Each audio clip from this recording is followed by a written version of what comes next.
Have you ever wished you could hear the same song mixed by 8 different top producers so that you could listen to the differences, break them down, figure out what they're up to, and take the lessons you've learned to use in your own recording and mixing? Well, this is the August issue of Sound on Sound magazine, and it enables you to do just that. Mark Minette has written a fantastic article. He sent the same song to 8 different producers to have them mix it. And we're talking big names here. We're talking Jens Bogren, Andrew Scheps, and Fredrik Nordstrom, to name a few. And then he's broken down the differences between them. He's interviewed each of them separately, talked about their goals, the techniques they used, their approach to mixing and metal and heaviness in particular. It's a fantastic article. I highly recommend it. There's also a video where you can hear some of those comparisons for yourself, and I'll link to that in the description below. The article is also available on the Sound on Sound website, and I'll include a link for that as well. In this video, I'm going to react to those 8 different mixes from a mastering perspective. So the big picture, what do I hear immediately when I listen? Now, I have heard the examples myself, but I've tried not to form any set opinions. So I'm going to come to this as fresh as I possibly can and just give you my perspective, tell you what I hear and what my approach to mastering them might be. Before we get into that, though, there's actually various interesting things that we can say about these files before we even hear them. So with that in mind, let's talk about loudness. LUFS. And to do that, I've opened up all of the songs in my Loudness Penalty Studio application because it gives us a really nice visual representation of the loudness of these songs. So in case you haven't seen it before, each song here is represented by a block, and the pink line running across the middle here shows us the integrated loudness. That's the overall loudness value that is used by streaming services to match the loudness when they get played back online. And you can see there's a huge variety between them. So here is the research team's mix, which comes in at -8 LUFS. This is Andrew Scheps' mix, which comes in at -11 LUFS. And Mark told me that Andrew has not applied any mastering processing to this file. This is Andrew's preferred mix with some light limiting just to bring it up to the level that he wanted.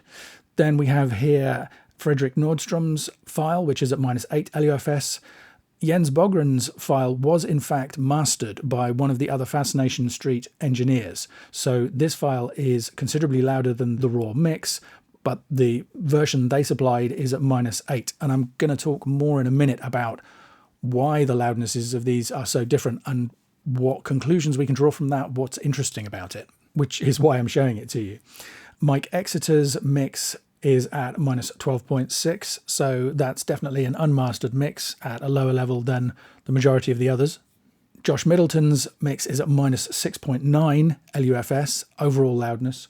Adam Nolly Getgood's mix is at -9.6 LUFS. David Tiro's is at -7.5, and Buster Oderholm's is at -5.6. So that is the highest LUFS of all of the mixes that were supplied. And I'm going to give you some feedback on what I feel about those loudness values as a mastering engineer if I received these mixes to master just in a moment. But before we even get to that, I think we need to ask, why are there so many different levels represented here? And I think the honest answer to that has to be, we don't know. The producers were asked to mix the song and were given the specific instruction, though you're mixing the track, the hope is very much that you will adopt a producer perspective, making as many creative decisions as you need to realize your vision of the track. And they've obviously interpreted that instruction very differently.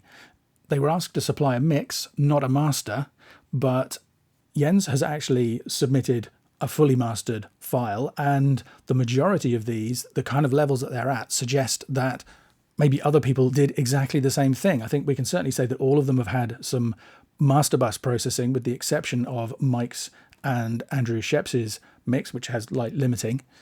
And the majority of them are at -8 LUFS or above. Does that mean that the producers consider those to be mastered versions and that no further sound work is needed? That's certainly a very common perspective, with lots of producers unhappy with what happens to their music when it gets mastered and made very loud, so choosing to take those steps themselves. Do they simply feel that these kind of loudness levels are what is required to get the appropriate creative vision for the material? Are these kind of processing settings just business as usual for creating a mix for these engineers? As I say, we can't know that for certain. What we can say is that based on an article by Ian Stewart for the iZotope blog recently, 6 of these 9 files are already at the average mastered loudness of files in the Billboard Top 50 in the early part of 2024. And if these are the versions that people would want to be used for mastering, that presents an interesting conundrum for the mastering engineer. Let's say that you felt that one of them needed a little bit more low end putting in, but that to do that would push the peak levels above 0 during the mastering. Do you add extra limiting on top of what is presumably an already limited mix? Do you reduce the level of the mastered file? That's a tough call to make, because often the artists and production team will have been living with the sound of these mixes for some time when they get to the mastering stage, and would have questions to ask if they were made quieter during the mastering process. My own approach would be to request a version that was less limited, where the loudness was pushed less hard to give me more flexibility during mastering. And honestly, that is probably what most of these producers would expect to happen. I imagine that these mixes are the kind of reference that they would send out to the client that would give them an idea of how the mastered version might sound, with the understanding that the project will probably be professionally mastered and there might be some minor adjustments to that final sound. But that is just a guess, and it is very interesting, particularly, I think, since Andrew is famous for having worked on Death Magnetic, which has the reputation, at least, for being one of the loudest albums ever. Of course, that's not really true, but the file he supplied here is very much what I would consider a mix with balanced dynamics, and something that I'd be very happy to work with for mastering, whereas the mix over here by Buster is probably louder than any song I've ever mastered, personally. Of course, I'm well known for not being a fan of super loud masters, so that's no surprise to anybody. But even so, it's considerably above the -8 average that a lot of these have. But it's all very well talking about the numbers. The real question is, how do these mixes sound? So now I want to dig into these, start listening, and remember there is a detailed sound-on-sound video where Mark goes into a lot of the production aspects in far more detail than I'm going to here. But when making those comparisons, sound-on-sound loudness match the files, which I think is the best way to make an objective comparison. I'm going to do it as well, so I'm going to enable loudness match here, and now we can see the adjustments that will be made to these files on playback on Spotify or YouTube. Apple Music would turn them down a couple of dBs further, but again, they're all matched, and that's the most important aspect. So again, you can see there's a big variety. Mike's mix is only going to be turned down by 1.4 dB, whereas Buster's mix is going to be turned right down by over 8 dB. Incidentally, you may have noticed that all these files say original master, but I think we can confirm that is the original master mix rather than necessarily a final master. But again, it's interesting to speculate about what all these producers expected to happen to their songs once they reach the mastering stage. So let's start by just taking a listen to each of the different versions. We'll start off with the research team mix.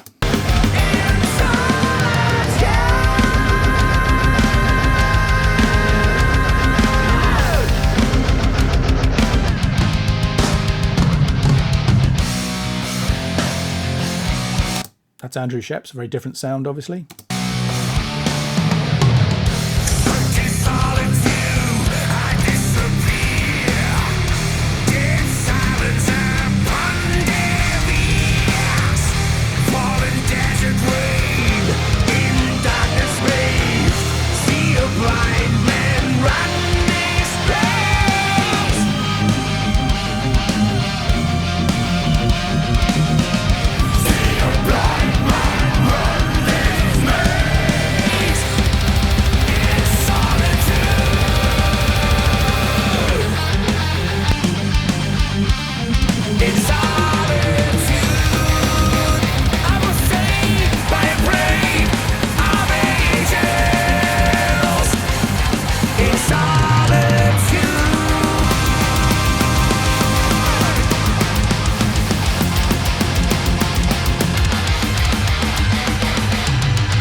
So you can hear there's huge differences between each of those mixes, even though they're all at matched loudness.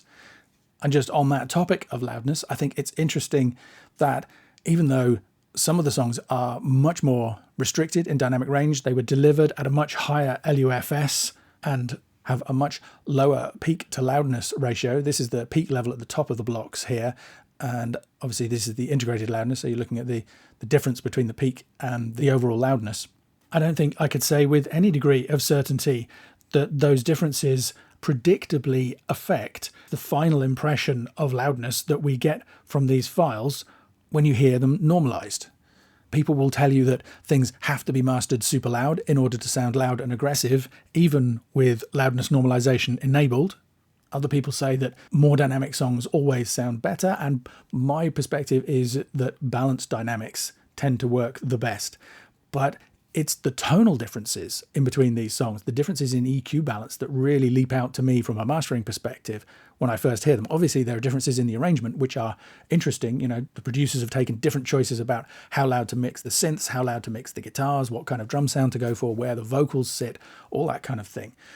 But the thing that leaps out at me straight away is the differences in EQ balance. And that can be hard to hear when I'm just skipping between them. So I'm going to choose a reference. That's usually a helpful strategy to avoid being confused by lots of different versions. And the reference I'm going to use is Jens's mix here. To me, this sounds closest to the tonal balance, the overall balance of low frequencies, mids, high frequencies that I would be going for if I were mastering this song. It's a little bit loud for my taste, but that loudness has been achieved pretty cleanly. So I'm quite comfortable using it as a tonal reference for EQ balance, and it'll be interesting to see how the dynamics compare to other mixes. So rather than just moving randomly between songs, I'm going to play sections of each one and compare them back against Jens's mix, which will be our consistent reference point. So let's start by comparing it with the research team mix.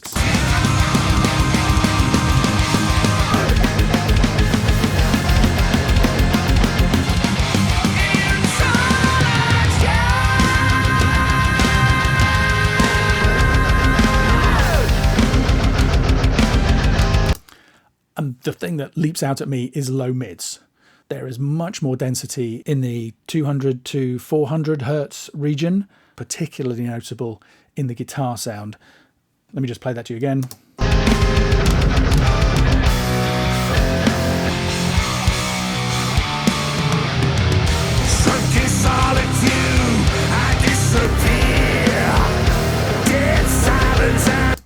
And there's also more space and air in the upper mids and high frequencies of Jens's mix. I'm also hearing a more open stereo image there. Now, that's not necessarily to say that one is better than the other. If I were mastering this research team mix, I would be looking at applying some EQ to try and even out the frequency response of that some more. I think that mix would translate better when mastered if the highs could be opened out somewhat, and it feels to me like the mids are actually building up in a way that I would like to reduce. I feel pretty confident listening to that I could achieve a result that I would be happy with. So none of these comments are intended as criticisms. I just thought you guys would be interested to hear my reaction on a first listen as a mastering engineer. So let's now compare Jens's mix with Andrew Scheps' mix.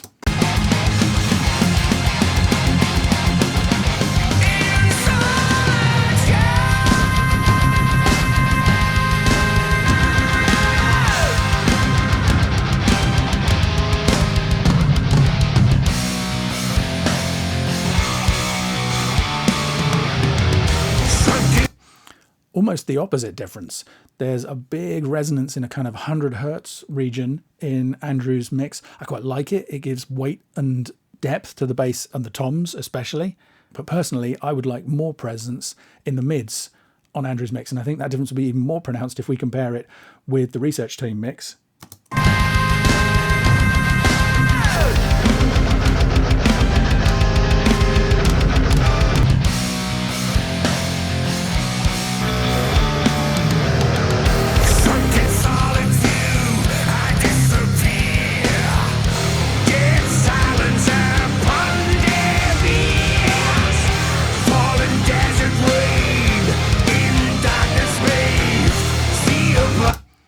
can hear that opens out really nicely in the mids.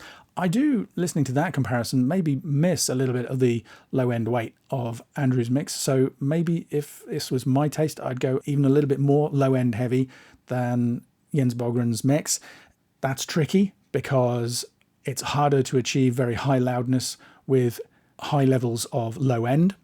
That wouldn't be a problem for me mastering this because I'd be happy to master a couple of dBs lower than the -8 that Fascination Street have gone for.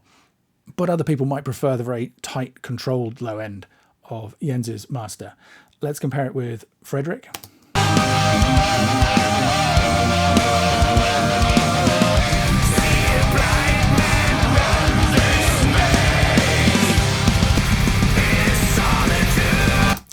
Again, there's a real density in the mids there in Fredrik's mix. That feels more like a kind of 1K-ish, kind of 800 to 1K region. There's also lots going on at 200 hertz again in this mix. Overall, it has a very rich, thick, dense quality to it.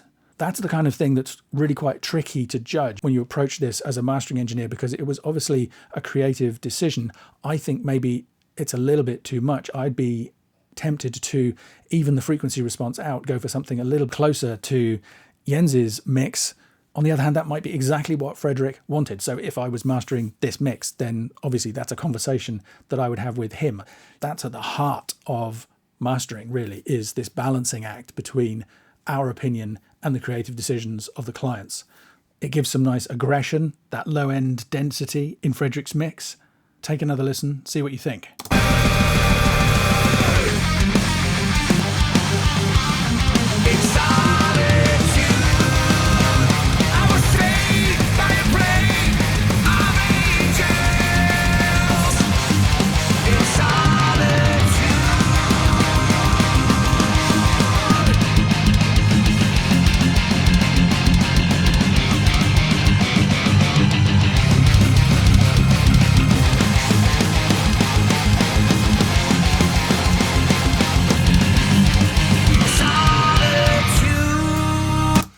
I've switched over to Mike Exeter's mix there, obviously. Like Andrew, he's gone very much more for weight in the 100 hertz region to give depth and richness, especially to the bass guitar. In fact, let's just compare Mike and Andrew there.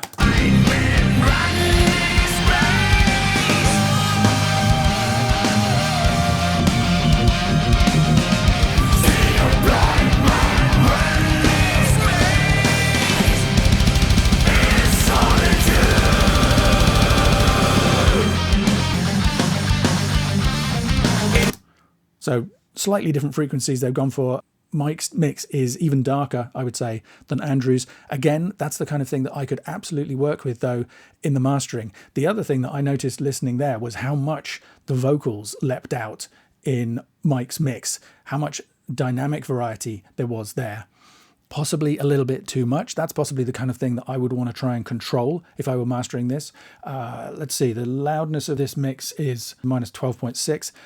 I imagine if I was mastering this, I don't aim for any overall value, but I can easily imagine my master coming out more like -11 or -10. And I think I would definitely be using some compression to help glue things together even further in Mike's mix. But also the EQ can influence the way that things might sound. So let's move on to Josh Middleton's mix.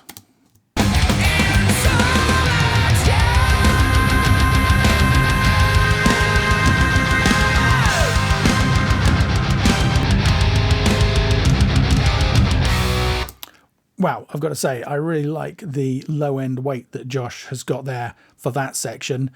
I think it's a little bit too much, but again, I feel like maybe a compromise between that and what Jens has done.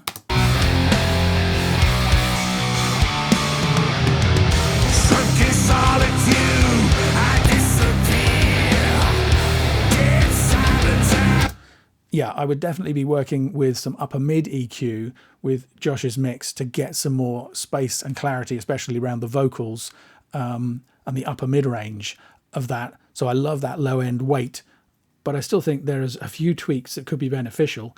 And I think it's probably worth saying at this point, all of these adjustments that I'm hearing in my head as I listen to these tracks, I'm only thinking of a few dBs in most cases. And they're not going to make these mixes sound the same as each other. They're just going to bring them closer to what, in my experience, will translate best to the widest range of systems. But it's fascinating to think about.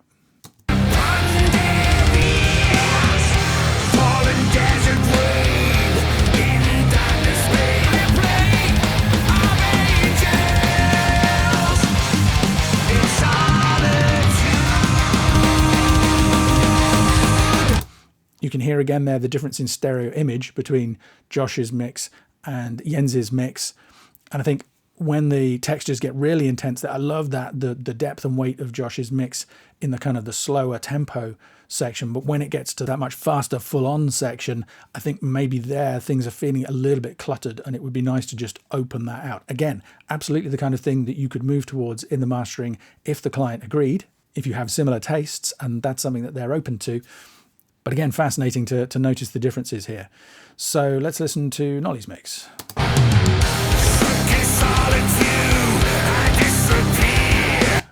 Even without comparing, I can hear it's almost like the flip version of Josh's. Let's just compare those.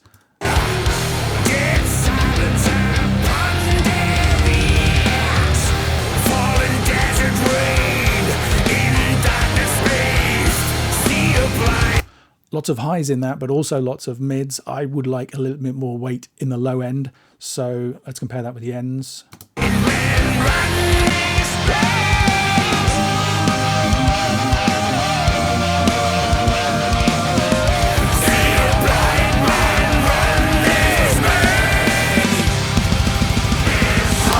I've got to say, there's a really lovely open sound to Nolly's mix that I really like there. I would recommend some tweaks to the EQ. Personally, that's always my taste. That's what we mastering engineers do. We offer you feedback, whether it's welcome or not. But now I look at it, the reduction there, the loudness penalty is minus 4.4 for Nolly's mix, whereas Jens's has been turned down by 5.8. So there's an extra 1.5 dB of dynamic control going on in Jens's master. So no surprise, I like the dynamics of Nolly's mix there. Let's listen to the faster section.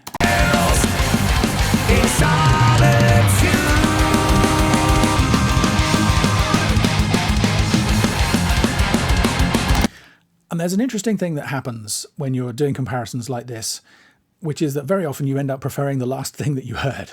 So I stand by my choice of Jens's mix overall as being probably the most balanced in terms of EQ response. I do think it's a little bit too loud. It's a little bit more controlled than I would choose. And I think that's, I've got to say, a slight missed opportunity with that master, because of course Jens's is a master as opposed to just a pure mix. I feel like there's the opportunity to, to get some of the depth of Josh's and some of the dynamic openness of Nolly's mix and really achieve something even better. And of course, we always think we can do that, and then you get into mastering it and you find there's all kinds of compromises and balances that have to be made. And that's another important point, which is that just because you think you prefer the sound in a particular section of a song, especially something like this where there's so much variety, that can be misleading. What worked best in the chugging section of Josh's mix maybe doesn't work as well during the full-on section, and vice versa. So fascinating to make all of these comparisons. Let's listen to Dave's mix. Okay, even more top in this one, much more aggressive high frequencies going on.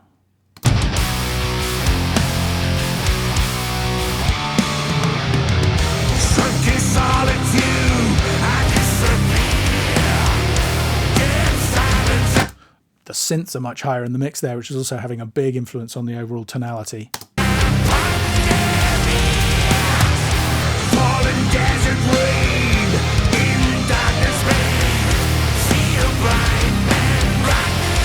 And then it proves me wrong by them being louder in Jens's mix, just at the point I drop back in.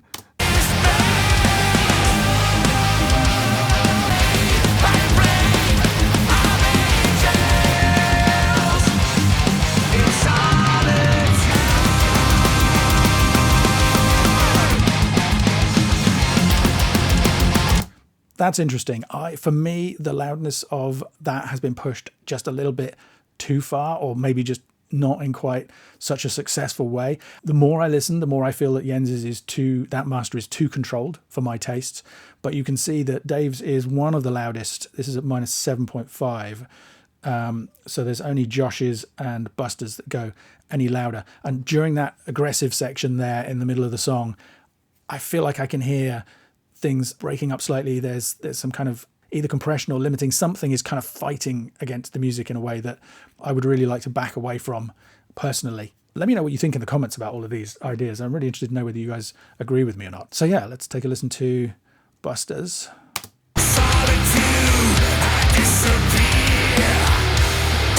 Wow, talk about density. That really is full on, okay?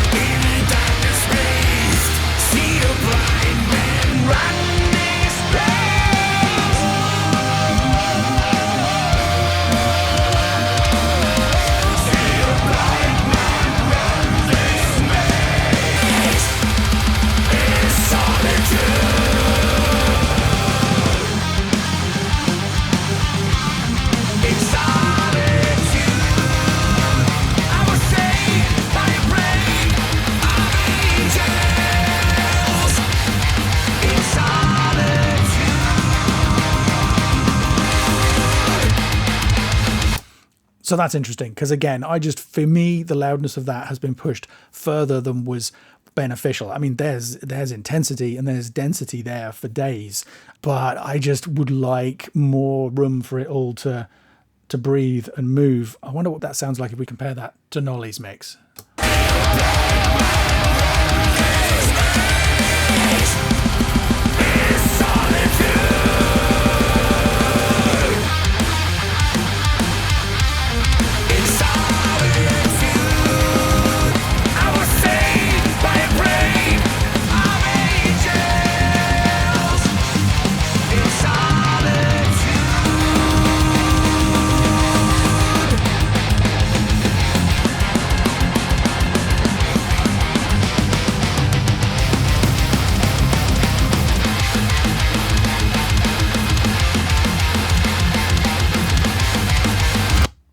As always, it's impressive that it works when it's pushed that hard.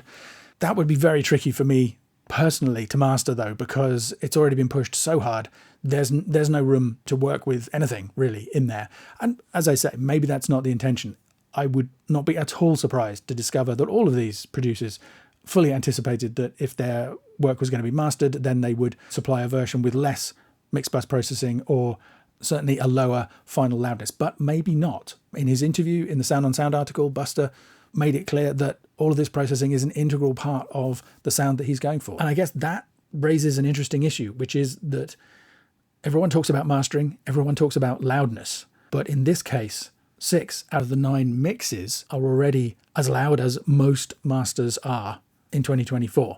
And I can imagine people saying, wait, no, the iZotope article where Ian Stewart was talking about loudness was mainly focused on pop and indie. There wasn't much metal in there. That's absolutely true. There are definitely a ton of metal masters out there that are as loud or louder than Buster's mix here. But it's also true to say there's lots of stuff that's mastered with a lot more dynamics. Metal is one of those interesting genres where you see both extremes represented, often with equally successful results. So there are probably a million other things that I could compare in terms of these masters. Every time I jump between them, I hear something different. I'd be fascinated to hear what you hear when you listen to them. Let me know in the comments. What were your opinions about the different dynamics and the different decisions made? Let me know. So there you go. I hope you found that helpful or interesting. As I say, I highly recommend the article in the August issue of Sound on Sound. So get hold of a copy, head over to the website and watch the video. There are also links through so you can listen to the interviews with each of the 8 producers. It's a fantastic resource. I think you're going to love it. And if you enjoyed this video, I think you'll also love a free PDF I've put together called The Home Mastering Guide. It's just a simple PDF and it covers the 6 steps that I think are essential to releasing your music with complete confidence. You can get your copy for free at homemasteringguide.com. My name is Ian Shepherd. Thanks for listening.